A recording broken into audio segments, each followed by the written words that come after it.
Welcome back, human nerds. Today we get to do one of my favorite videos that I've been planning for a while, and that will be my top 10 horror books of all time. So make sure that you subscribe and like. I know I said it backwards, but I'm also an alien with an exposed brain. So can you really fault me? That being said, I hope you enjoyed the video. I'm a little long-winded in this one, but hopefully you will understand why, as you can see my passion for the genre. Have a good time. Oh, enough of that. That thing's insanely hot.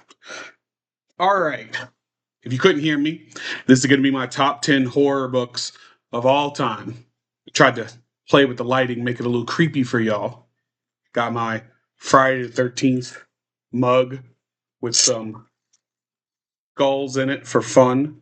Can't really see them, but there you go. All right, so let me talk a little bit about what horror means to me before we get into this. Because as everyone knows from the internet, before a person can give you their recipe, they have to explain their backstory about how their grandma stole it from the Nazis during World War II while she was fighting ghosts or something. I don't know. Anyways, horror has always been near and dear to my heart because it's the one genre that I feel has most affected me in my life. I grew up actually very afraid when I was younger. I was a kid who had night terrors. I struggled a lot with that, and my mom is a huge fan of horror. So I was the one. That's the problem. I had the night terrors and I had the nightmares and stuff, but I loved scary stuff. So my mom would always want me to watch scary stuff with her, but the problem was, it would affect me until one day it just didn't anymore. Um, Not everyone's that lucky, I know, to just kind of come out of it, but it is what it is. Um, so today I'll talk about horror books because ironically, as much as I love horror, I didn't really get into reading horror until I was an adult. I've seen like a ton of movies. I've been watching horror movies my whole life, but actually reading it as a genre, like, you'd heard of Stephen King, but and like Dean Koontz and stuff like that, but I didn't really know how big of a genre it was until I started exploring a lot of books. Now, getting into this list, I'm going to do this one a little bit slower than I did the fantasy one. I'm learning as I go, and I want to spend some more time with some of these books. I'm still going to try to prevent myself from spoiling them, etc. But I'm going to explain sort of each book, like give it a little pitch, give a little why I liked it, give a little like how I recommend reading it, or how or when maybe I recommend reading it, because I do feel like horror is very much a mood genre. It's a genre that, like, if you're not in the mood for it, it's going to rub off the wrong way. So I will say I'm going to cheat again. There will be a couple other books I'm going to talk about in this list other than my top 10, a couple of special interests that I want to bring up. Because why not? It's my thing. Might as well have fun with it, right? Right. And I do have one more mask I'll showcase to y'all later on. They have the website I get these masks from is trickortreatstudios.com. So if you want to check them out, they did some board games and stuff too. So you can look at that. Number 10. Here we go. I'm a huge zombie fan. Zombies have always been my thing in horror. I played Resident Evil growing up. I watched the Paul W.S. Anderson movies. I know they're not very good or accurate, but I still watch them. So I'll admit I usually quit after the third one now if I start to rewatch them, but it is what it is. Zombies have always been my thing. I love zombies. Zombies, Walking Dead.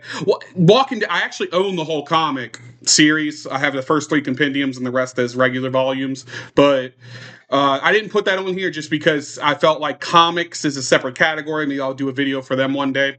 But as far as my number 10 goes, I'm going to showcase an independent author named Nick Clausen. Nick Clausen has written quite a few fast-paced horror series. One of them is called Dead Meat. Then he's currently working on one called Invaders. He's written a few short stories, and he Under the Breaking Sky is another one. Actually, I think I've read most of his stuff by now. Something about his writing style just flows. You get into it, you move through his stuff quick, and he's really good with his characters. You want to see where his characters go, how they handle the situations that they're in. So my number 10 is going to be actually Cadaver number 2, which is, he did a series called Cadaver, and in it, There are 8 of them or 7 of them. I'll get into how you should read this after, but I think the second one is where it really became a masterpiece to me of zombie horror.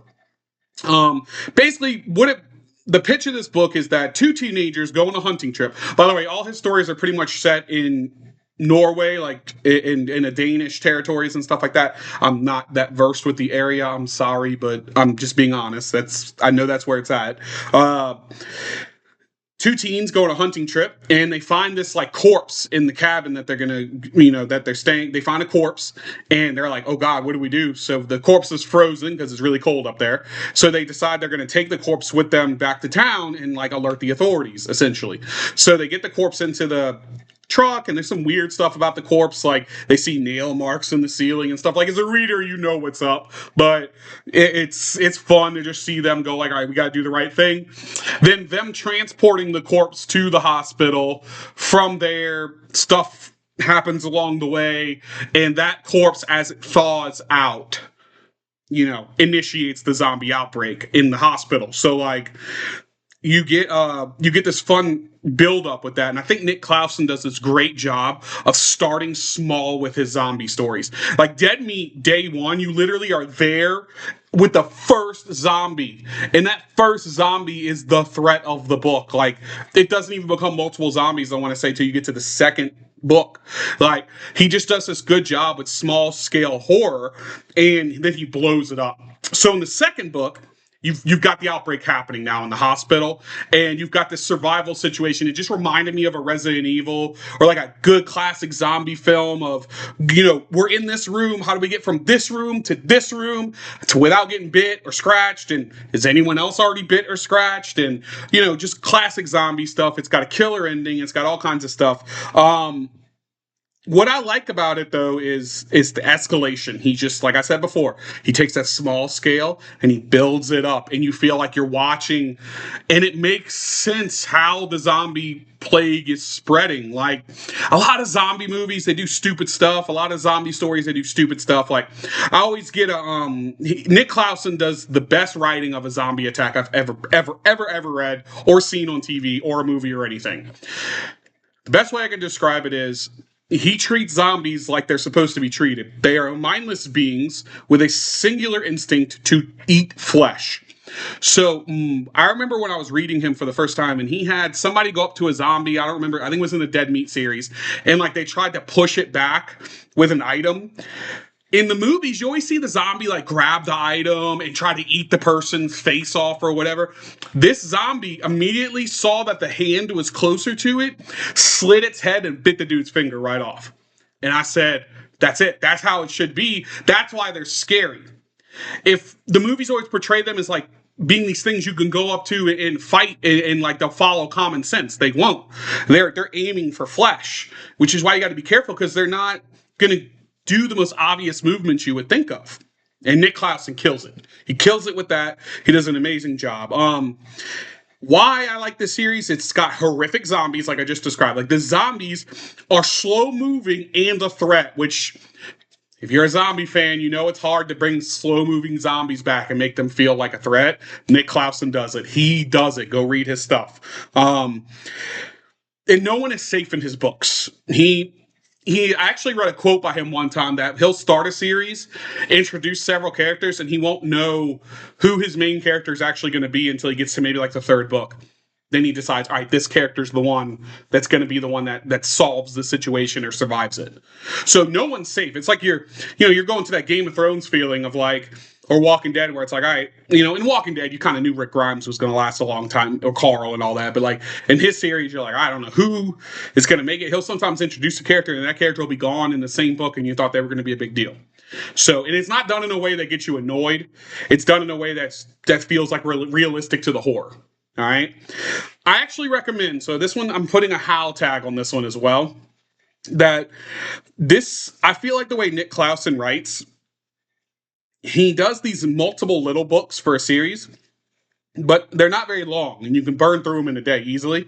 And I want to say his series, to me, feel like one big horror tome, like a big Stephen King horror tome. I would actually recommend, if you pick up the Cadaver series, don't just buy it one book at a time. Like, I think he offers it really cheap on Amazon Kindle. You can get the whole series in one swipe for really cheap. I recommend doing it like that, where you can just kind of power through it all, because it does feel like one contiguous story. I know that sounds weird to say that about a series, but a series will have like a first book arc and then a second book arc. This one just feels like it's that one arc pushing through. Every once in a while it transitions into a new arc, but the way he writes just makes me always want to read book one and keep going. In fact, I'm currently reading one of his series which isn't complete, and it's bothering me that I haven't gotten to the ending of it yet, because I'm like, oh, I want to see what happens in Invaders 5 now. So, that's how I recommend you read it. All right. Let's go ahead and move on to number 9, because you're probably tired of hearing me blab about number 10. Number 9 is more of a thriller on my list, but I want to talk about it because it was such a surprise for me. And I put it in horror because horror to me is a genre that's all about the vibe. Okay? And the vibe is, if this situation happened to me, would I be terrified out of my mind? So if that's a yes, then it fits into horror. There are some fantasy that fit into horror. I mean, think about it. Think about what a gnoll is. Like, gnolls are terrifying. Okay, I have a story idea I want to do one day about gnolls, but yeah, gnolls are terrifying. A dog man looking thing? Forget that. I'm running. I ain't becoming a hero. I'm gonna give out quests. I ain't doing quests.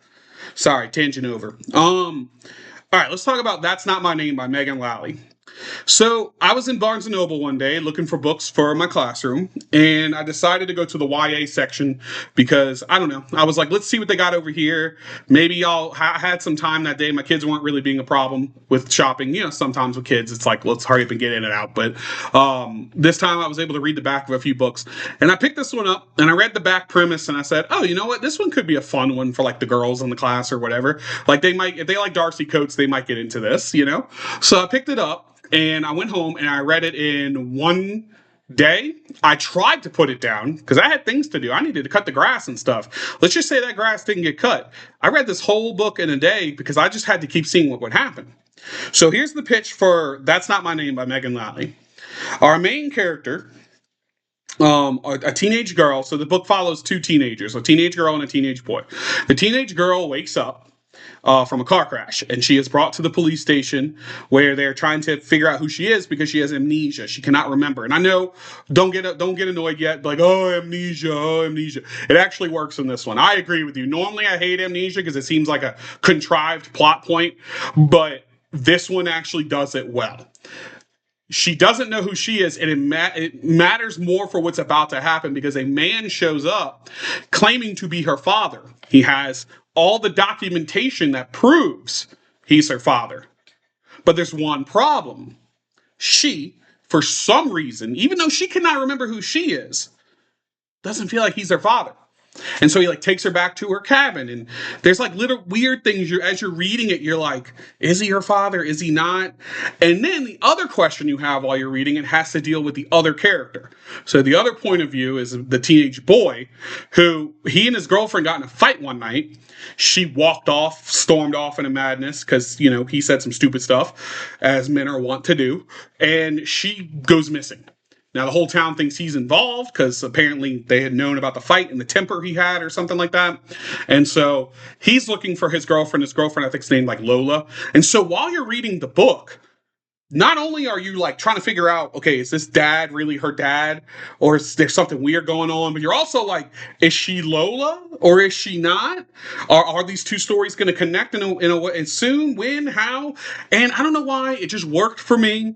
Those ingredients made a delicious meal that I just ate up in one day, So if I were to describe this book as what you're getting mystery with an unsettling normality. And what I mean by that is you're watching this girl go through a couple of days. It could be weeks. I don't remember, but I want to say it's days with this man, and weird little normal things are happening, but the author made them unsettling for you, the reader. So for instance, there's this scene where she served breakfast, and the dad says something along the lines of oh yeah, you love, I don't remember what it is. Let's just say it's eggs. You love scrambled eggs. And he hands her the plate and she starts to eat it. And she's like, I don't like this. I don't like I must not like scrambled eggs, or maybe, but then she's like, well, maybe my taste just changed because of the accident. I don't know. But then as the reader, you're like, maybe you don't like scrambled eggs because you ain't the girl he's saying you are. Or are you? I don't know. Just you eat it up. You eat it up like them scrambled eggs. She eats them up because she's like, whatever. And then there's another scene like that where with cool stuff. I'm not going to spoil, but like you're going through it and you're wondering, you're watching her go through these normal things. And it really makes you feel weird because it makes you wonder, like, if you woke up and didn't remember who you are and someone handed you something they claimed you liked and you found yourself not liking it, like, what would you do? Right? So it's cool. It's cool how she explores that. Another thing, why you should read this is it's one of those you got to know. Once you get into it, you got to know how it ends. It's one of those thrillers you're not going to want to put down. All right. So, and I felt like the characters are really realistic. So and I felt like the cops. Ooh, I didn't even write this down in my notes because I just remembered it. The cops feel a little bit better than normal in your horror books in this one. They aren't as dumb. And I say that, nothing against cops, but the way they are written in horror makes them seem like the stupidest people on the planet. So, like, she actually does logical things with the cops in this book, which I enjoyed. They actually followed logical routes. Like, they were reluctant to let her go. They required like extra proof that he was the dad, etc. They even let kind of her decide if she was going to leave or not. Like, I thought it was very well written in that sense. So, and I think Megan Lally did that because she's like, I want this story to center around her deductive reasoning, not the cops' incompetence. Because sometimes horror stories come down to the police are just incompetent. And it's like, well, that sort of takes away from the main character. It takes away from their intelligence. So, all right, let's move on to number 8. So, number 8 is going to be my Darcy Coates pick. The problem is that I can't decide between two books, so I'm going to kind of cheat on this one. Yeah, you know I'm a cheat. That's how I'm gonna do it. Any day it kind of flips between the two because they both have their merits. But my official number 8, if you want an official one, is Where He Can't Find You. Where He Can't Find You. Is a small town horror story where there's a serial killer known as the Stitcher that has been basically ravaging this town for many years, just randomly picking off people and leaving their body parts with red string on them around places. And the story follows this group of teenagers who they're pretty sure they know who the Stitcher is. They just need the proof. They need to find a way to prove that this neighborhood guy is the Stitcher. And as you read it, you get embroiled in their story. You get embroiled in their individual stories. The main character, she's got a sister, and her sister gets taken by the Stitcher at one point in the story. It's on the back of the book. It's not a spoiler. So, in fact, while you're reading the book, you're wondering when that's going to happen. I will say, like, there's stuff going on with their mom that's super creepy. One of the creepiest.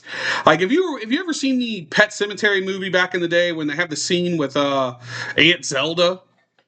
Like, that came out of nowhere when you're watching that movie. You're like, oh yeah, we're gonna get this movie about like this creepy graveyard where like the cat comes back to life and the kid, comes back to life and does scary stuff. And all of a sudden, the most horrifying scene in the movie is something that's just tangentially related.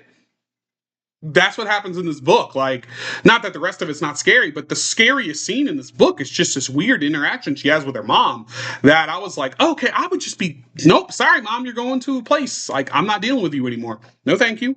I love you, but bye. So, like, anyways, the other scary stuff in the story deals with them having those like tense moments of trying to get the evidence without getting caught. Then what they discover, the secrets about the town, etc. So it goes from like this Scooby-Doo mystery to this full-blown like creature feature by the end of it, which I really, really liked. And I'm purposely veiling what it actually was from you because you should read it. But the other book I would pick by Darcy Coates might be Hunted. And Hunted kind of follows a similar premise. I've noticed for Darcy Coates, I tend to like her slasherish fiction more than her ghost stuff. Although I will say The Haunting of Ashburn House is really good. But this one follows, girl goes missing while hiking on a trail. I want to say in the Appalachians, but I don't remember specifically what woods they were. But, her friends decide to go looking for her, and they basically encounter this thing that is in the woods, and they're trying to deal with it. And they're wondering if their friend is actually dead or not. And the police in this one are written in a way that, once again, are not stupid. And actually, it comes full circle by the end when you realize some of the decisions that are made. So, pick your pick, but Where He Can't Find You would be my number 8. What I like about this is the mystery, the vibes of it. I got that Scooby-Doo feeling from the beginning, and then I get that random Aunt Zelda feeling from that side, and then just as I'm getting over that, sisters taken. There's more to this than we thought, etc. So that's a good one for you. It's a good blend of genres too. It's not just horror. It's got some thriller. It's got some mystery in it. It's got some other things too. So just put that one on your list if you haven't yet. If you haven't tried Darcy Coates, I would say the three that I would say to try for Darcy Coates to determine, because Darcy Coates, in my opinion, is like three different authors, because she has her like ghost stories, which a lot of people love. I'm just not the biggest ghost story person. Ironic, because later on there will be a story on here about that. But then there's like her slasher, weird, supernatural type stuff. And then she has a couple series as well and some short stories and stuff. So, don't just pick up one from her and be like, I'm done. You might want to try one of her other ones, because I found that, especially with my students, like some might like Where He Can't Find You, but others really liked Blackburn House. So, not Craven Manor. So they like those, try different things. All right, number 7. I want to say this was my first 5-star horror read I ever read. And I picked it up because my friend recommended it to me because he knew I was getting into horror. I had pretty much only really read fantasy at that point. I bounced off of Stephen King because the first couple I tried from him I wasn't a big fan of. I found stuff later on that I liked. Newsflash, none of it makes this list, so if that's what you're waiting for, I guess bounce off now. I like Stephen King, I just think another author does him better. The Fisherman by John Langan is number 7. So, The Fisherman is a hard book to sell to people because it's weird. The way I describe it is about these two men, Abe and Dan, who bond with each other through the hobby of fishing after they've both undergone some serious traumatic loss. All right. So in one part of the story, you have just this kind of male bonding story of two guys. And if you're a guy, I know my wife complains about this too, but like men, it's as we get older, it's hard for us to make new friends. We have our special group we have, and that's it. It's just something we don't want to dig through all that again. I think a lot of adults are like that, actually. It's hard to just build up a friendship from scratch once you're an adult. But these two men, they have nothing left. They have nothing left. So they bond over fishing, and they live in this town. Let me see, I think I wrote, that has this famous creek called Dutchman's Creek, and there's a story about it. And so while they're at the tavern one day, the local guy who runs the tavern or whatever, he sort of gives them the story. Now, The Fisherman is a nesting doll story. So what it is you have your top layer, which is the two men, Abe and Dan, bonding over their loss. And then inside of that story is another story, The Legend of Dutchman's Creek. This is the part where people bounce off this book because it admittedly goes into a novella right in the middle of it. It starts giving you the history of Dutchman's Creek as a story. This creepy stuff that happened. It's still got one of the scariest scenes I've read in a book, dealing with someone going into a shed and something following them in there. Made me not want to go in my shed ever again for a while. But you get that nesting doll, and when it's done, you come back to the big layer, and the two men are now curious about Dutchman's Creek because there's a rumor that it can grant wishes, essentially. It can bring the dead back to life. So with their tragedy and stuff like that, they go hunt it down, and the way I describe it's just beautiful horror. This is beautiful horror. You get scared. You feel for the characters. You feel for their loss. I actually like the way that the nesting doll thing worked because as someone who grew up doing a little bit of fishing, it's meant to come off as the fisherman tale, the fisherman story, the kind of thing that the scene in Jaws when Quint is like telling the story of the sinking of the USS whatever, Indianapolis, I think. And, all that, like, that's the nesting doll thing. That's when the character inside of a story is telling another story. And I love that. I don't know why. I'm just a fan of it. Anyways, The Fisherman by John Langan. I think if you go into it understanding that that's how the story is broken down, you'll be able to digest it a lot easier. And I don't mean that it's a bad book in that way. I just think it's written differently, which is fine. You can bounce off of books written differently. I have a few as well. So that's something that I just want you guys. I hear people talk about this book, and I feel like they don't talk about it well enough sometimes to really pitch what it's about. So that's my pitch. It's two men bonding over loss who then hear another story which inspires them to seek out this mythical place. And it's creepy from there. Like, it is a horror story, for sure. Okay? All right, let's move on. Number 6 is The Troop by Nick Cutter. This was another one of those books I just couldn't put down. I have not read another one by Nick Cutter that I'm a huge fan of yet, but I'm hoping I'll get there one day. I will say that The Troop blew me away, but I know it's questionable. Here's the pitch. Boy Scouts are having their last hurrah, one last camp out. They go to this island for their campouts. These 4 boys, they have known each other for a while now, but they're kind of in high school. They're kind of growing into their cliques, their different groups. You got your one who's on the football team. You got your one who's friends with who used to be friends with him, but he's more of like the nerdy kid, You got another one who just seems weird. He's always by himself doing weird things. At first, he was just the funny guy. Now it's why are you behaving that way, And so their scoutmaster, he takes them out to the island. They're having their last hurrah. All of a sudden, this man shows up. And he's very sick with something inside of him. And basically, what is inside of him is infectious. And the boys find themselves alone dealing with it. The island is quarantined because you'll find out why if you read the book, but they're not allowed to leave. And in the process, they don't know who they can trust. And they're pretty early in the book there they're no longer with their mentor. So they have to sort of Lord of the Flies it up. Now, the reason why I really like this book is its gut-wrenching horror. It combined 2 of my favorite types of story, which is like the Lord of the Flies throwing a group of characters together who arguably aren't going to just figure this out. And I know that's not really Lord of the Flies. The Lord of the Flies is, kids specifically forming their own society. But that's what it feels like Nick Cutter was throwing in this. But instead of forming their own society, they're trying to figure out who is normal and who's not in different things. It's like The Thing meets Lord of the Flies in a quarantine movie. So I will say that I do want to reread this at some point because I have it up here high as number 6 for nostalgia reasons.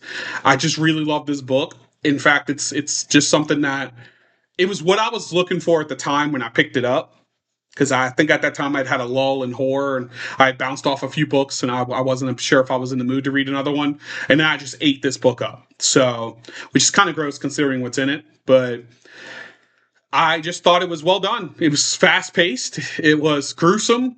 It was sad. I actually cried at the end of this book, which I don't do very often because most of the time in horror, I don't get attached to characters because I know they're going to die most of the time. But this one, I was like, I swear to God, if this character dies, and then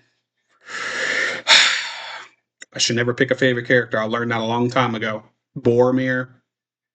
Yep. I just shouldn't pick favorite characters. Anyways, I will say trigger warning with this one though. I know Nick Cutter gets a lot of flack for this, but there's some animal cruelty in this book. There's a character who loses it a little bit. And I think it's Turtle in this one. He goes to ham out, which really bothers me because I love turtles. So I didn't like that scene. Luckily, you're not supposed to like that character. And it is fiction, so it's not real. So, there's that. I will say that one character, I do think Nick Cutter was a little ham-fisted in how he made his personality and how he made his his cognitive development of the situation happen. I would say it's actually the one part of the book I didn't like. If I could change one thing about the troop, it would be just to make that character a different character. Just make him normal and just make it more about the who's actually infected and who's not. I don't know. I didn't feel that the antagonist of the book needed to be the antagonist, if that makes sense. That happens sometimes in these books. And The Stand by Stephen King's another example I'll talk about later. So, number 6, The Troop. So let's move on to number 5. Number 5 is The Only Good Indian by Stephen Graham Jones.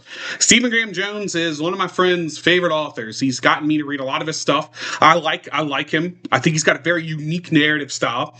This is the one that makes it in my top 10 though, because this is the one that blew me away. And it's the one that also made me realize I have a type when it comes to my favorite horror books, which I'll spoil for you later because it's going to be obvious in these top 5. But The Only Good Indian follows the story of 4 Indian men or Native American men who did something in their childhood. They hunted. I don't remember exact details, but basically they hunted on the reservation or a spot of the reservation they were not supposed to hunt.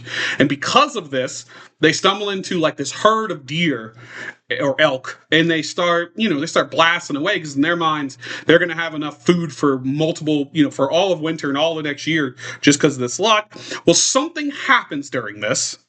And years later, which is this, we learn about the incident in the past as the book goes on. The reason I'm spoiling it a little bit is because it's not that dramatic, but I didn't actually spoil what happens. So years later, this thing that comes from that incident is back and is haunting them, and it's killing them one at a time.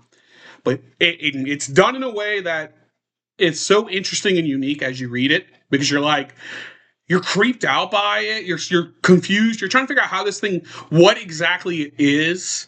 And then by the time you get to the end of the book and you're kind of at like the last character that needs to be killed off, and the things that happen with his daughter, like, you get this full-blown escalation of horror that comes out of nowhere. And if you've read this book, then you will know exactly what I'm talking about whenever I say Kobe.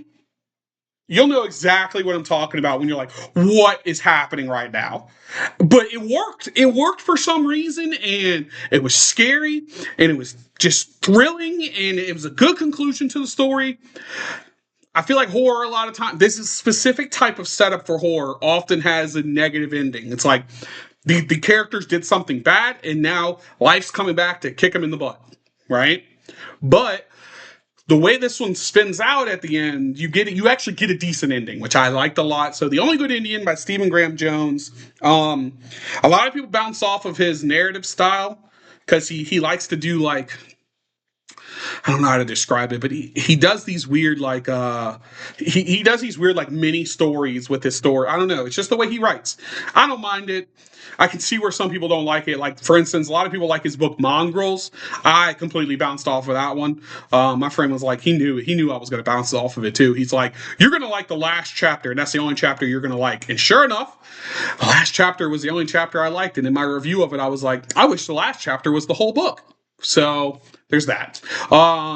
I still need to get into a few more of his things. I want to try Buffalo Hunter. I haven't gotten there yet. It's just, a little pricey for me right now. But, middle school teacher. I don't have unlimited income. Anyways. All right, moving on. All right. So before I move on to the next number, this is where I want to showcase one of my buddy's writings. He's the one who got me into Stephen Graham Jones, and he recently released his novella When Roots Drink Deep. So I think the way this was written is each reader is supposed to take what they want from it. The back of the book will illustrate that it's the story about a man named Oliver who has recently lost somebody close to him, and he sort of retreats to this cabin in the Pacific Northwest where he's spending time trying to fix up the cabin and kind of be in his own isolation to deal with his grief, but he ends up sort of being haunted by the forest around him, and even a little bit by the house. But is it the house or is it the forest? And in a lot of ways, for me, when I read it, it felt like a reflection on depression and grief and angst and like trying to figure out how to deal with your emotions and where you really belong. And I don't know. It's a really fun, atmospheric read. It's the kind of book that when you get into it, or novella, it's the kind of novella when you get into it, you want to see what's going on. You want to see what plays out. The whole time you're like, is he crazy? Is he not?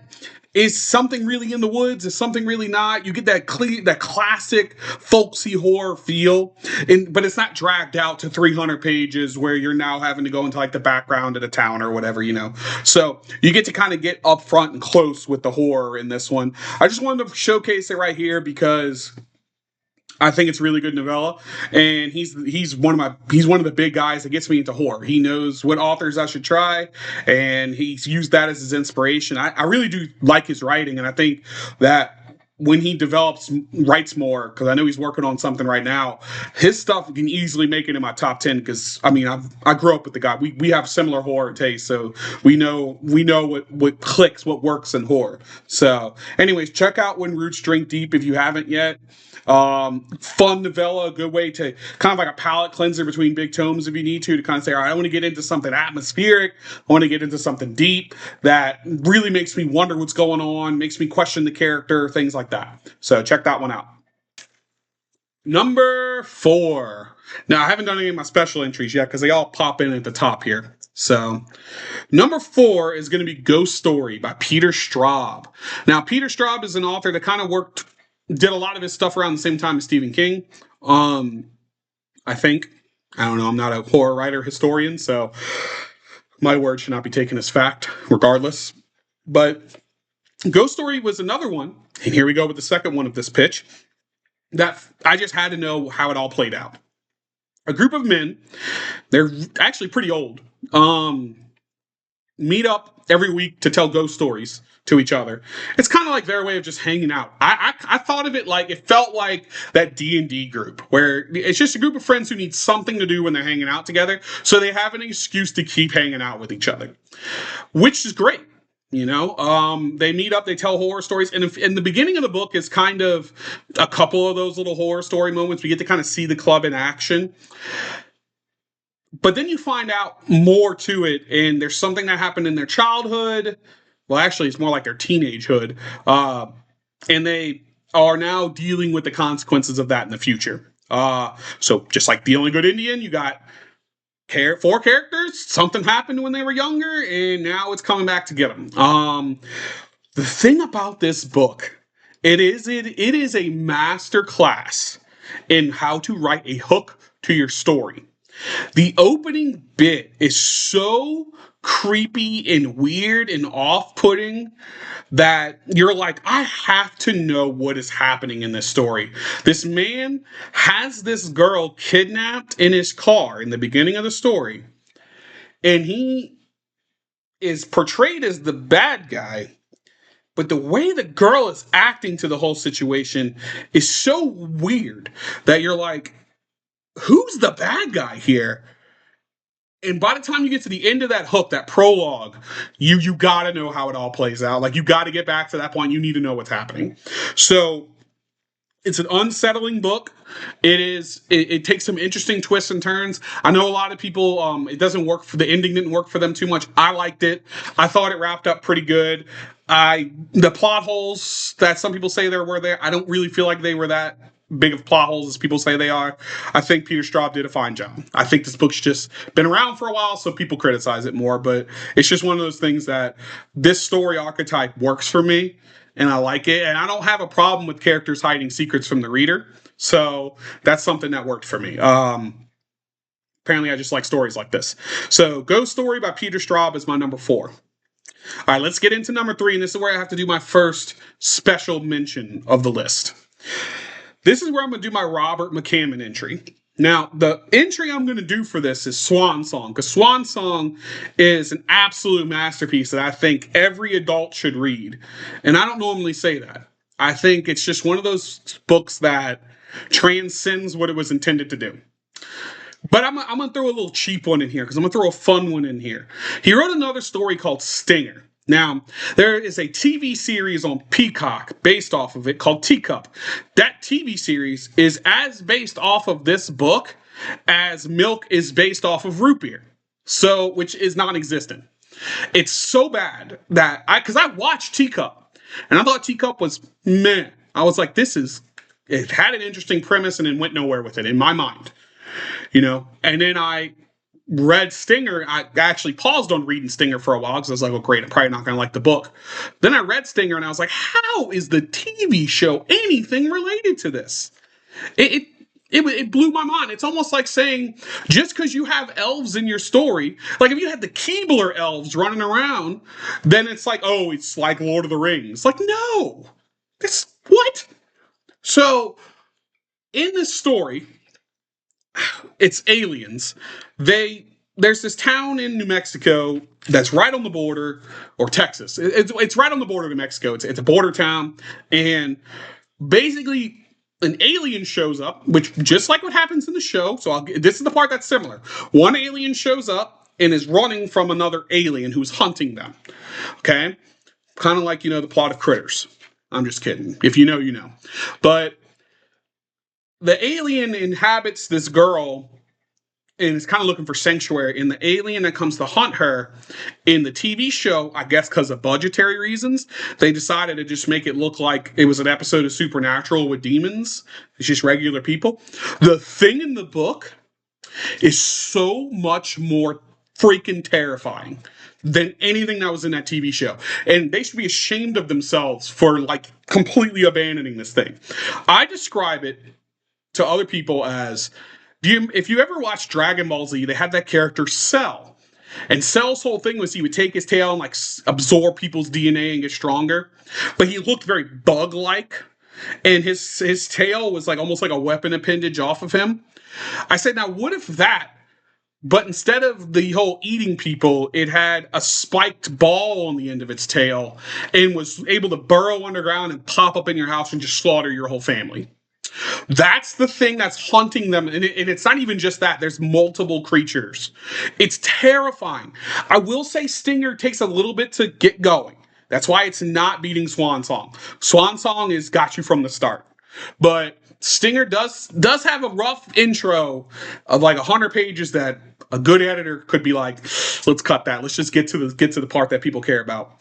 And then the ending is just crazy in Stinger. So that's my special entry. My first one is Stinger by Robert McCabe. And you want to read something just weird, out there, scary, alien horror? Go check out Stinger. Now let's talk about Swan Song. Swan Song is about the world blowing itself up. This is the book that's compared to The Stand by Stephen King. The Stand is about the super flu. Swan Song is about nukes. Boom. World gets blown up. So we're at post-apocalyptic setting. The survivors of the story are sort of traveling in the first half, it's all about survival, right? Just like in The Stand, it's who can we meet up with, who can we unite with, who can we work with, etc. The characters are wonderful. You get into them.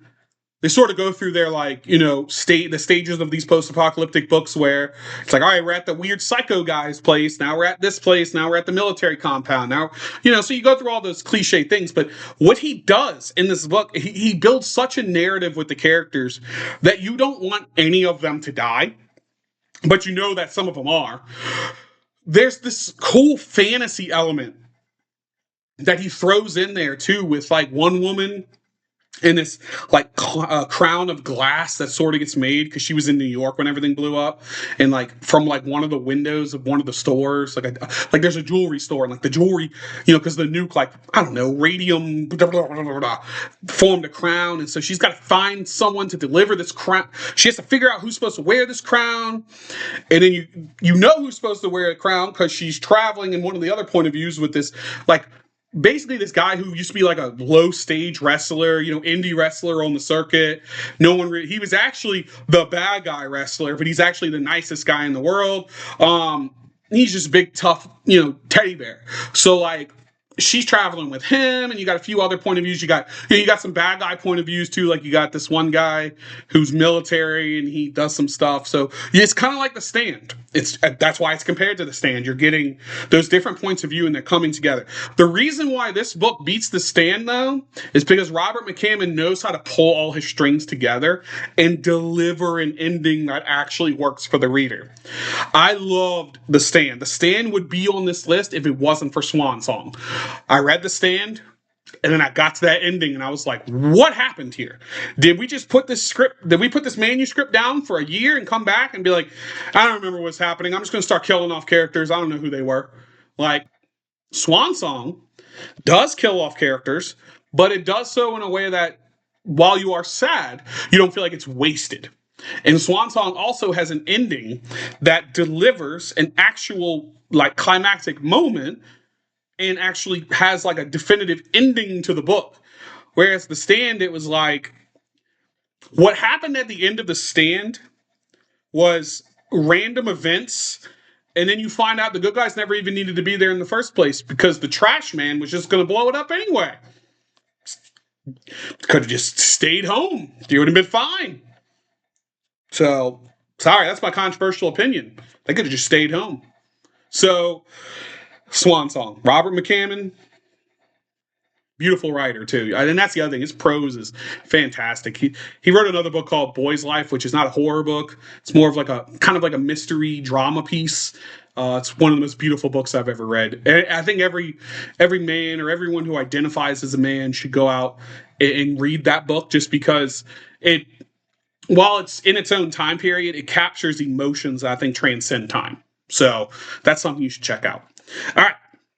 Spent forever on Swan Song. Let's move on. This is shaping up to be my longest video, and that's okay. I like horror. Sorry if you're like, oh, hurry up, Brandon, I don't want to hear about all this stuff. It's like, well, you're listening to a guy who calls himself a regular human nerd.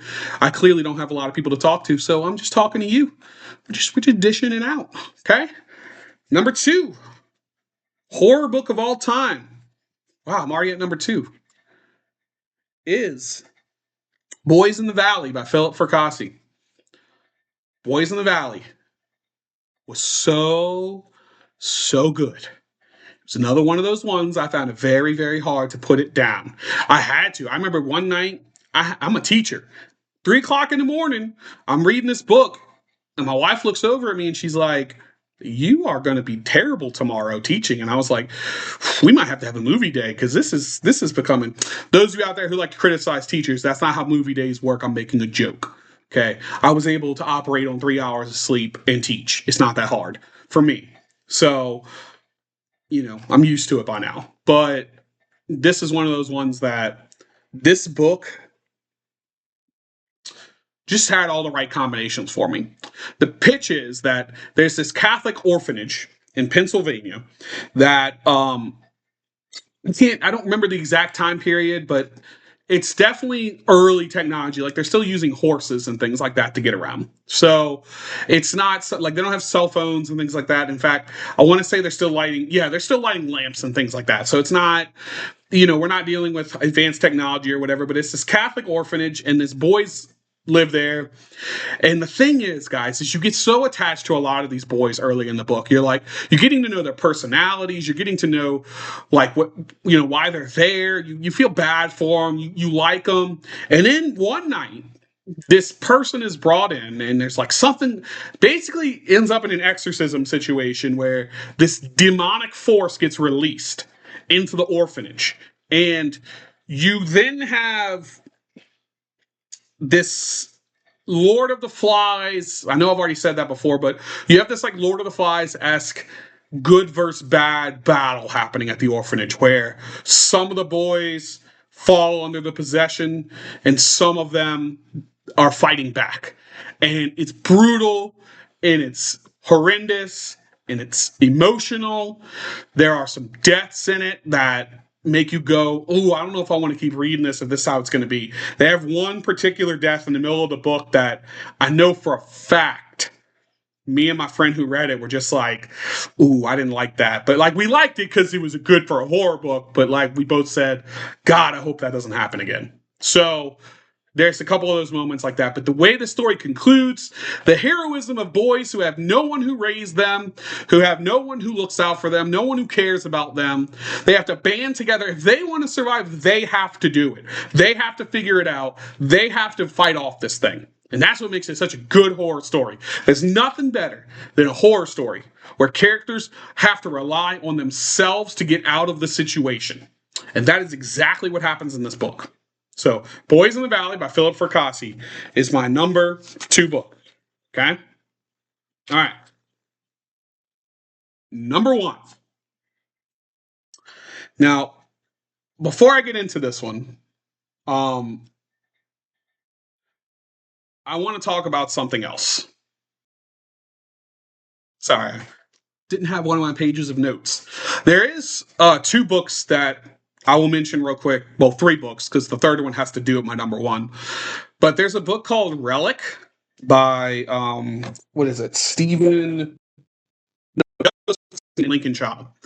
So Relic, it follows. It turns out it's part of a series. It's called the Pendergast Files or something like that. An FBI agent, and it was so good.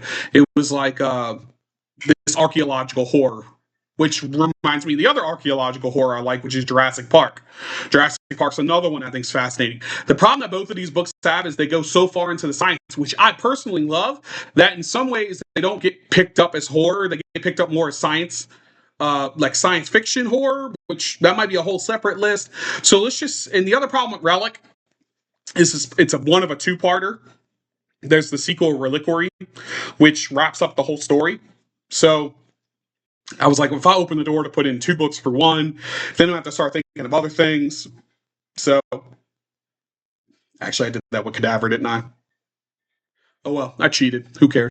So Relic is that one's climbing the list because I keep thinking about that book. That book was so good. Apparently they made a movie in the 90s on it and I haven't seen it, so I need to go check it out. But and then there's Jurassic Park's obviously, and Jurassic Park is fantastic. That is one of the few books out there that I would tell people if they're like, what's better, the movie or the book? I would say both. Like you can read the book and love it, and you can watch the movie and love it, and not have a problem with either of them. Lord of the Rings is the same way for me. Like, I know people criticize the movies, but I think the changes that were made fit that style of what they were filming, and I think the changes they did make were the ones that needed to be there, and etc. I understand people like Tom Bombadil, but in a movie that's already 3 hours long, I don't think anyone wants to hear Tom Bombadil singing about his Tom Bombadillo. So, you know, but I agree. Like I agree that I wish the Barrow Whites would have been there. That would have been a cool scene. But you know, you get what you get. Can't have everything. All right. I'm refilming my number one because the audio was jumping around when I was talking about Relic and Jurassic Park, and I wanted to make sure my number one was clear. So let's get into this. One of my favorite stories ever written is called Something Wicked This Way Comes by Ray Bradbury. Ray Bradbury is a phenomenal author. I use him in my classroom all the time. I like his stories just bring out such interesting concepts and themes. Everything from A Sound of Thunder, which is an exploration of a character who travels in time to hunt a T-Rex and the ramifications of him stepping on a butterfly, like the butterfly effect. The idea that our little decisions can affect major things. You know, that's a fun discussion to have with students. The Scythe, about a man who inherits death's job. He's cutting wheat that keeps regrowing, and he realizes by the end that he's reaping souls. And sort of the question that comes out of that one is there a such thing as too much responsibility to put on a person? You know, where do we draw the line? Okay. Something like When the Rain Falls or whatever, it's another one where this basically the world's blown itself up and there's this house that's operated robotically, and it's like the sadness of like, on the one hand we can make some of the greatest technology in the world, but on the other we also make bombs to kill us all. So I thought that was really another fascinating concept to talk about with students. So, Something Wicked This Way Comes explores a carnival that these 2 boys go to, and they end up seeing something they shouldn't see. Now, it is horror, but I feel like the vibes of it feel more science fiction-y when you get more into it. Yes, they are chased down by the person that runs the carnival. Yes, scary things happen to them. So, in a way, if you want to consider this my number one with my actual number one, I'm fine with that. In a lot of ways, I feel my actual number one is completely based off of this anyway. So, Something Wicked This Way Comes explores friendship. It explores, you know, kids who are growing apart from each other, but also closer together in different ways. A father who realizes he hasn't spent enough time with his son. It explores the concept of age and, you know, how much time we have left in the world. Well, anyways, so you take that and then you elevate it to be more terrifying, and you get my number one, which is Black Mouth by Ronald Malfi. I have really grown to love Ronald Malfi's writing. I've been reading him for the last couple of years now, and his stories just stick with me. And Black Mouth was the one that killed it because it took arguably my favorite story, Something Wicked This Way Comes, and it made it more scary.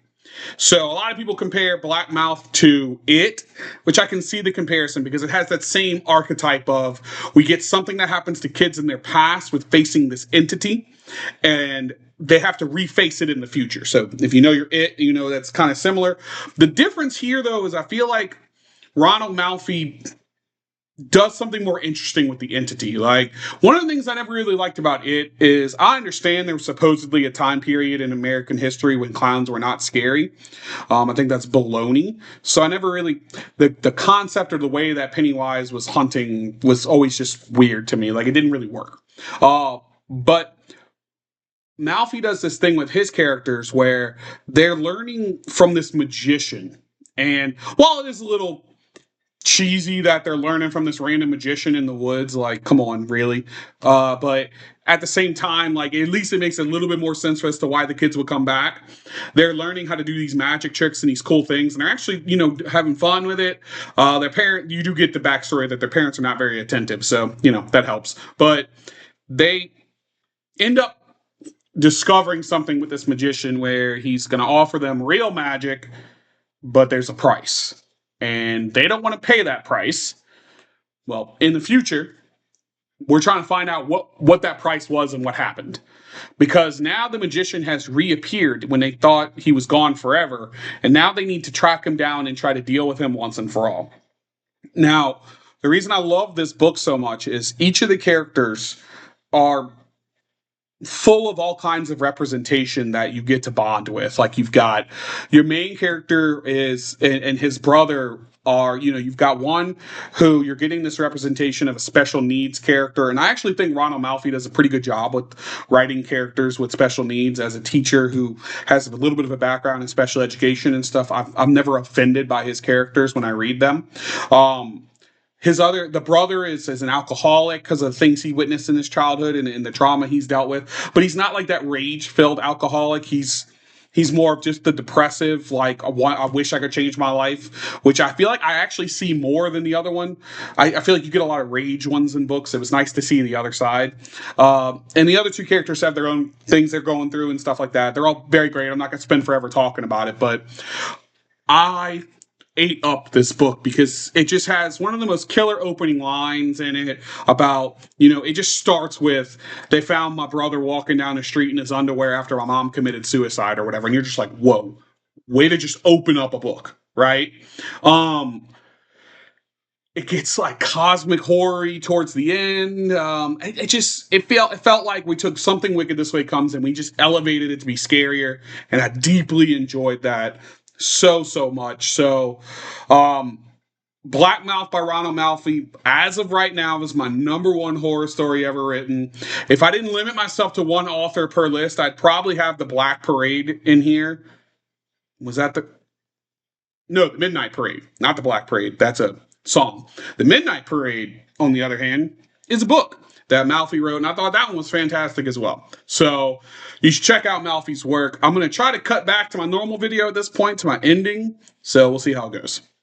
Obviously, my type is the characters who have something happen in their past and it comes back to them in the present, because I think horror excels when it has children in it, because children cannot deal with things the way adults can. But I do think that having adults confront their fears is also just as important, because adults are more skeptical of the things that they see.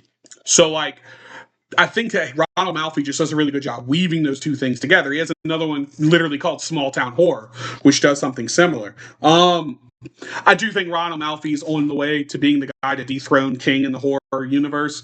I have, look, just like King, I've read books of Malfi's I didn't like, but I might even get to a point where I do a video where I rank Malfi's books. Obviously, you know which one's going to be number one, but I've liked many of his stuff. In fact, I just picked up another one today from Barnes & Noble, so, that's just something I'm getting into. I think he's going to start popping up as a horror author. The last thing I will say is that this is an ever-evolving genre. Not every book's going to work for everybody. I tend to have a higher tolerance because of my background in horror movies. I tend to have, I don't really have a trigger that bothers me. I think No, I don't. I can't think of any right now off the top of my head. There are things that I don't like because I find them contrived or I find them like annoying. Like I cannot stand it when a character will not tell another character something on their mind just because they want to like hide something about themselves. I'm like, if you're in a horror situation, I think it's time we just say whatever because we'd rather not die. But to each their own, I guess. There are certain things I know, like my wife, she doesn't really like books where there's like child harm. I will say, like, yeah, that's something that's not really my cup of tea. I don't really like story. And I don't get into those like Last House on the Left type stuff where it's like, you know, torture porn. It's like, no, thank you. We don't need that. So, um, I need a point to it. I need a point to it. I need there to be some bigger picture to it. I tend to go for more of that kind of stuff. I could sit here all day and talk about horror. I don't have the time, so I will dismiss you by signing off as one of the most legendary horror creatures of my generation. Here we go. Pumpkinhead, signing off.